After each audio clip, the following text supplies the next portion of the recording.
Hello everybody and welcome. In this video I'm going to show you how to enable or disable ANC for your headphones Sony MX6.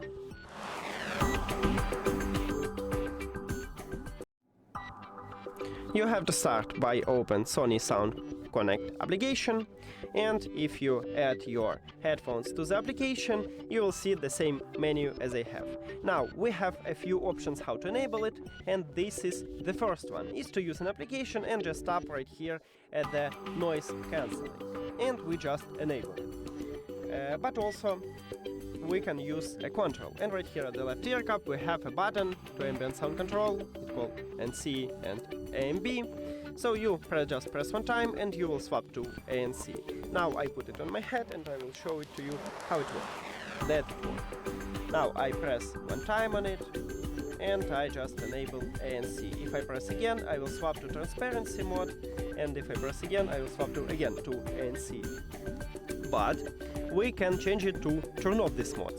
So you need to scroll down and go to device settings. Then you click at the system at the middle top, and right here we have settings for this button, and you just click on it and select off. And now you after transparency you will turn off both of this mode. If you need it, also you can disable transparency or ANC if you need it. That's it. Thank you for watching this video. If you found it helpful, please consider subscribing to the channel and leave a like on the video. See you later!